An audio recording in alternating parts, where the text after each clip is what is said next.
हमारे देश में दो ऐसी चीजें हैं जो कितनी भी विपरीत परिस्थितियां हो जाएं, कैसा भी आपातकाल आ जाए, ये दो चीजें कभी रुकती नहीं। एक है राजनीति और दूसरा है धर्म। और हम आज आपको बताएंगे कि ऐसे समय में भी जब लोग मर रहे हैं चारों तरफ, तब भी हमारे देश में न तो राजनीति रुकने का नाम ले रही है और ना ही धार्मिक अनुष्ठान रुकने का नाम ले रहे हैं। इसलिए आप भी देखते होंगे कि इस कोविड काल में भी राजनीति की खबरें मीडिया में भी सबसे ऊपर रहती हैं। लेकिन हमारा मानना है कि राजनीति तो आप तब कर पाएंगे जब आप जिंदा बचेंगे, धार्मिक अनुष्ठानों में हिस्सा तब ले पाएंगे जब आप जिंदा बचेंगे। इसलिए आज की हालत यह है कि आपको सबसे पहले जो सबसे बड़ी चुनौती है वो ये कि आप जीवित कैसे रहें। इसलिए आज हम सबसे पहले आपको एक बहुत भयानक और खतरनाक खबर दिखाने वाले हैं, और वो ये है कि आज हम आपको कोरोना वायरस की तीसरी लहर के बारे में बताएंगे। इस समय जब पूरा देश, आप सब ये इंतजार कर रहे हैं कि कोरोना वायरस की ये जो दूसरी लहर चल रही है, इसका पीक कब आएगा, कब इसमें ढलान आएगी, तब इस महामारी की तीसरी लहर भी दरवाजे पर आकर दस्तक दे रही है। यानी लोग दूसरी लहर के पीक का इंतजार करते रह गए और वायरस की तीसरी लहर का संकट भी अब देश के सामने आकर खड़ा हो गया है। आज केंद्रीय स्वास्थ्य मंत्रालय ने यह जानकारी दी है, सरकार ने यह जानकारी दी है कि जिस तरह से देश में संक्रमण फैल रहा है, उससे यह स्पष्ट है कि इस वायरस की तीसरी लहर का आना भी निश्चित है।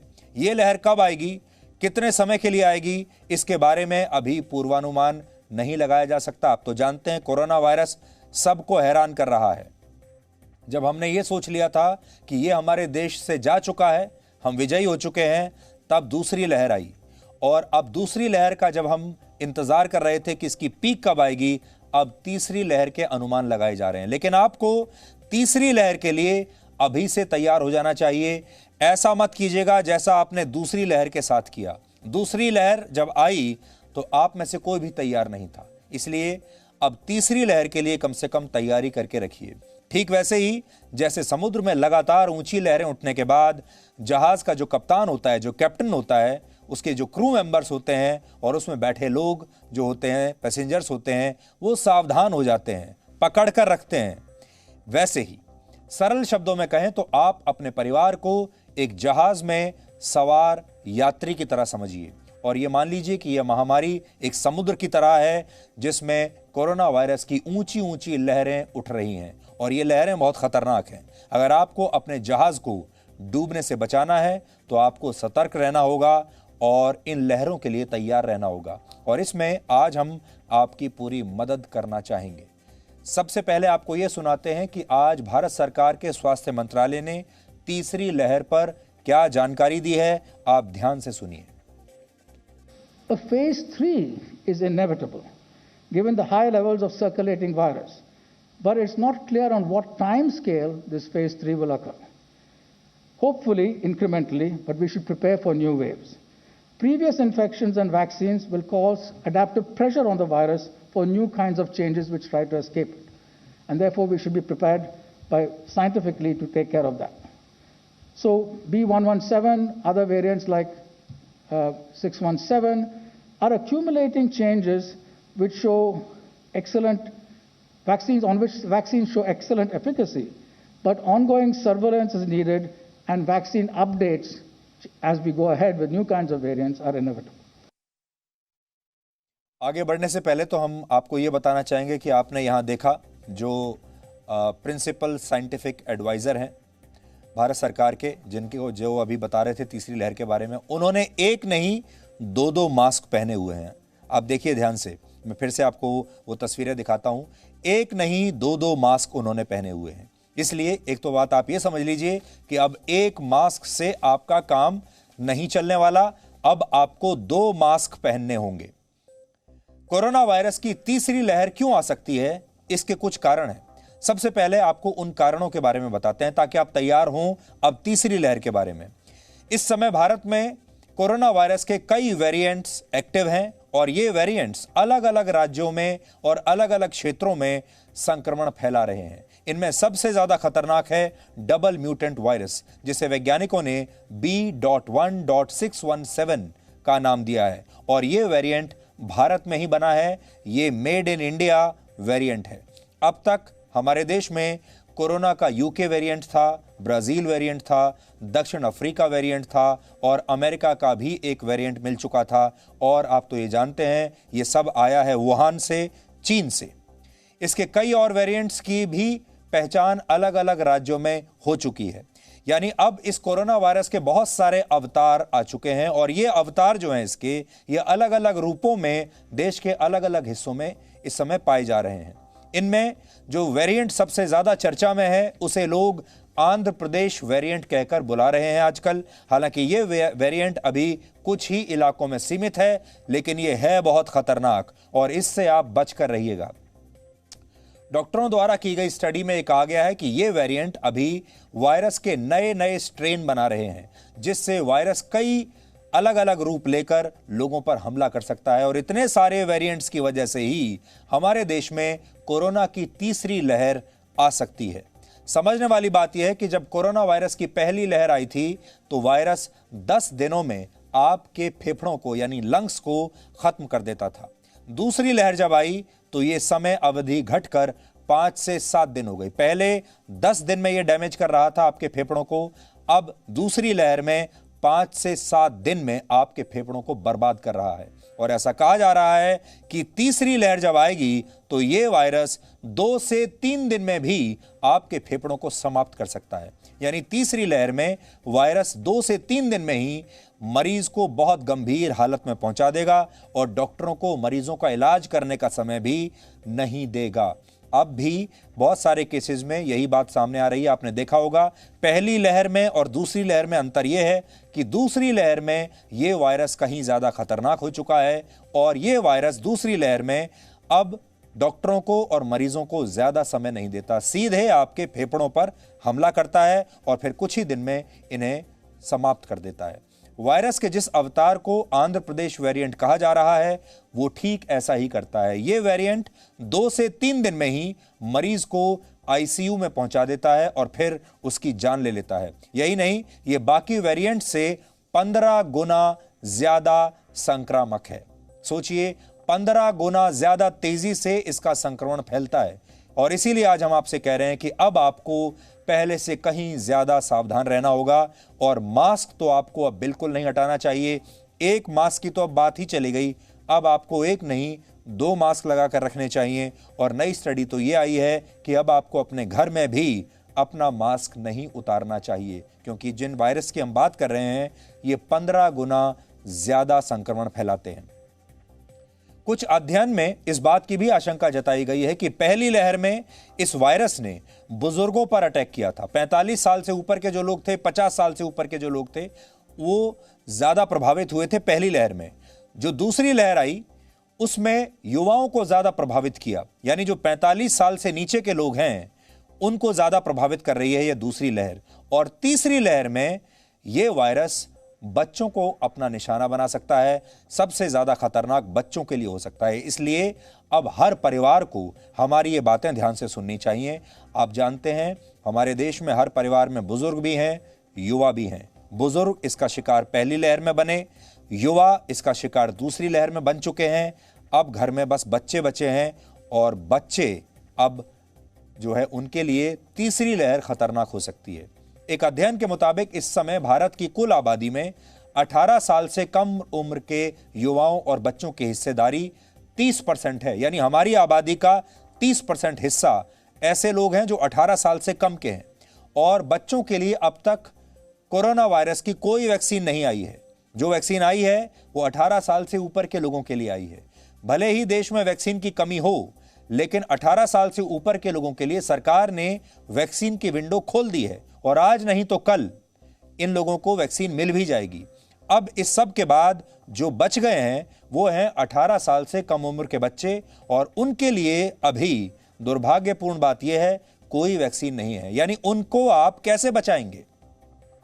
और आज ये हर परिवार के लिए चुनौती है।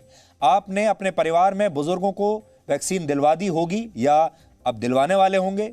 इसके बाद 18 साल से 45 साल तक के जो लोग हैं उन्हें भी वैक्सीन मिल जाएगी। लेकिन आप उससे 18 साल से नीचे के बच्चों का क्या करेंगे? उन्हें कैसे बचाएंगे आप? इस नए अध्ययन में यह आकलन किया गया है कि अगर 18 साल से ऊपर के लोगों का वैक्सीनेशन हो गया तो छोटे बच्चों को वायरस ज्यादा अटैक करेगा और 6 से 12 साल के बच्चों को यह गंभीर नुकसान पहुंचा सकता है। यानी इस उम्र के बच्चों की यह वायरस जान भी ले सकता है। और आप सोचिए, जब इस देश में बच्चों की जान ऐसे जानी शुरू हो जाएंगी, बच्चों की मृत्यु होनी शुरू हो जाएगी, तो यकीन मानिए हम में से कोई भी देख नहीं पाएगा। इसके लिए बहुत बड़ा, बहुत पत्थर दिल होना चाहिए, तब आप बच्चों को इस तरह मरते हुए देख पाएंगे। और भगवान ना करे वो स्थिति कभी भी हमारे देश में या दुनिया में आए। इसीलिए आपसे कह रहे हैं कि सावधान होने की जरूरत है। इसलिए यहां आपको 2 बातों पर ध्यान रखना है। पहली बात यह कि बच्चों को भी कोरोना वायरस हो सकता है, इस बात को याद रखिए। और दूसरी बात यह कि संभव है अगर तीसरी लहर आई तो देश में स्कूल और कॉलेज लंबे समय तक के लिए बंद कर दिए जाएंगे। इसलिए अभी से ये तैयारी करके रखिए कि हो सकता है आने वाले काफी समय तक स्कूल ना खुल पाए, कॉलेज ना खुल पाए। आपको इस बात को ध्यान में रखना होगा। और पहली बात यह है कि अब तीसरी लहर में बच्चे इसका शिकार हो सकते हैं, उन्हें बचा कर रखिए। हालांकि डॉक्टरों ने इस समस्या का समाधान बताया है और समाधान यह है कि अगर बच्चों के लिए वैक्सीन आ जाती है तो भारत इस तीसरी लहर का सामना भी कर पाएगा। लेकिन उसके लिए वैक्सीन होनी चाहिए, वैक्सीन चाहिए होगी, और वो वैक्सीन अभी तक विकसित नहीं हुई है। दुनिया भर में उस पर शोध चल रहे हैं। सीरम इंस्टीट्यूट ऑफ इंडिया, वो कंपनी जिसने कोविशील्ड बनाई है, उसने कहा है कि वो इस साल के अक्टूबर महीने तक ऐसी वैक्सीन विकसित कर लेगा जो बच्चों के काम आ सकती है। जबकि कोवैक्सीन बनाने वाली कंपनी भारत बायोटेक भी इस पर काम कर रही है और उसकी बच्चों वाली वैक्सीन इस समय ट्रायल स्टेज में है। अगर हम एक और बड़ी कंपनी के बारे में बात करें, यह है अमेरिका की बड़ी कंपनी फाइजर। अगर फाइजर की बात करें तो फाइजर ने बच्चों के लिए वैक्सीन बना ली है और कनाडा में आज ही 12 साल से ऊपर के बच्चों पर इसके इस्तेमाल की मंजूरी मिल गई है। यानी कनाडा में अब 12 साल से ऊपर के जो बच्चे हैं वो फाइजर की ये वैक्सीन लगा सकेंगे। इसलिए कनाडा जैसा जो देश है उसने पूरी दुनिया में ये लीड ले ली है। अब वो अपने बच्चों की रक्षा के लिए बहुत गंभीर है और उसने शुरुआत कर दी है। इसी तरह इजराइल के बारे में भी आपको पता होना चाहिए। इजराइल ने भी अपनी ज्यादातर जो पॉपुलेशन है, 60% जो उनकी जनसंख्या है, उसे वैक्सीनेशन दे दिया है और वहां तो अब स्थिति सामान्य हो गई है और वहां अब मास्क लगाना भी अनिवार्य नहीं है। अब वहां कोई मास्क नहीं लगा रहा। लेकिन इजराइल ने भी अब अपने बच्चों को वैक्सीन देने की प्रक्रिया शुरू कर दी है और वहां बहुत जल्द इजराइल में बच्चों को वैक्सीन दी जाएगी। उम्मीद है कि अमेरिका में भी बहुत जल्द इस वैक्सीन को मंजूरी मिल जाएगी जो फाइजर की वैक्सीन है। इसके अलावा मॉडर्ना कंपनी भी बच्चों की वैक्सीन पर काम कर रही है। लेकिन अगर भारत के संदर्भ में स्थिति को देखें तो यह बात बिल्कुल स्पष्ट है कि भारत में तीसरी लहर अब बेहद करीब है। यानी दूसरी लहर से आप निकले नहीं कि तीसरी सामने मुंह खोले खड़ी है। जबकि बच्चों के लिए जल्द ही वैक्सीन आने की संभावना इस समय कम से कम भारत में बहुत कम है, क्योंकि अभी तो हम 18 साल से ऊपर के लोगों के लिए ही वैक्सीन लाने में संघर्ष कर रहे हैं और इसमें कई महीने हमें लग जाएंगे और उसके बाद बच्चों का नंबर आएगा। इसलिए तब तक अपने बच्चों का खास ध्यान रखिए। भारत में अब तक लगभग 16 करोड़ लोगों को वैक्सीन लग चुकी है। इनमें वैक्सीन की पहली डोज लेने वाले लोगों की संख्या करीब 13 करोड़ है और दोनों डोज लेने वालों की संख्या सिर्फ 3 करोड़ है। और यहां आप यह समझ लीजिए, वही लोग सुरक्षित हैं जिन्होंने दोनों वैक्सीन ली हैं, जिन्होंने दोनों डोज ले ली हैं, उन्हें आप पूरी तरह से सुरक्षित मान सकते हैं। जिन्होंने पहली डोज ली है वो कुछ हद तक सुरक्षित हैं, लेकिन जो पूरी तरह सुरक्षित हैं उनकी संख्या हमारे देश में आज भी सिर्फ 3 करोड़ है। इस हिसाब से भारत में फिलहाल लगभग सिर्फ 2% लोगों की वैक्सीन की 2% लोगों को वैक्सीन की दोनों डोज लगी हैं। सिर्फ 2% लोग, जो कि बहुत कम है। जबकि अमेरिका के chief medical officer doctor Anthony Fauci का कहना है कि कोरोना वायरस से बचाव के लिए अमेरिका जैसे देश की कुल आबादी के 85% लोगों का वैक्सीनेशन जरूरी होगा। तो डॉक्टर फाउची अपने देश के लिए कहते हैं कि 85% लोगों को जब तक वैक्सीन नहीं लग जाएगा तब तक स्थितियां सामान्य नहीं हो सकती। अब आप अंदाजा लगा लीजिए कि हमारे देश में 85% जनसंख्या तक वैक्सीन को पहुंचते पहुंचते कितना समय लग जाएगा, जबकि अभी हमने सिर्फ 2% लोगों को ही ये वैक्सीन अभी लगाई है, जिसमें दोनों डोज हैं। सिर्फ 3 करोड़ लोगों को लगी है। तब भी हम ये कह सकते हैं आज भी वैक्सीन लगाने की जो स्पीड है हमारे देश में पूरी दुनिया से सबसे ज्यादा बेहतर है। आपको भी लगता होगा कि अब आप कोरोना से थकने लगे हैं, क्योंकि आखिरकार 1 साल हो चुका है इससे संघर्ष करते करते, और अब शारीरिक रूप से और मानसिक रूप से एक थकान सी होने लगी है। अब हम थकने लगे हैं। हर समय डर चारों तरफ रहता है, और हर रोज जब सुबह घर से निकलते हैं तो ये सोचकर निकलते हैं कि पता नहीं शाम को सुरक्षित वापस लौटेंगे भी या नहीं। और इसमें सबकी स्थिति ऐसी है, हमारी स्थिति भी ऐसी है, आपकी स्थिति भी ऐसी है। और यकीन मानिए, हम तो आपसे कभी कभी पहले भी आपको बताया है, हमारे अपनी संस्था में जी मीडिया कॉरपोरेशन में न जाने कितने लोग संक्रमित हो चुके हैं। इस दौरान हमने न जाने अपने कितने साथियों को खो दिया है, और हमारे कितने साथियों के परिवारों के लोग उन्हें छोड़कर जा चुके हैं। तो आप सोच लीजिए, ये सब कुछ हमारे आसपास हर रोज होता है। ये जो सारी चीजें हो रही हैं, ये आपको थका देती हैं, ये आपको कमजोर कर देती हैं। लेकिन फिर भी अगर आप थक चुके हैं और आपको ऐसा लगता है कि शायद बस थोड़े दिन की बात और है, तो हम आपसे कहना चाहेंगे, थोड़ी दिन की बात और नहीं है।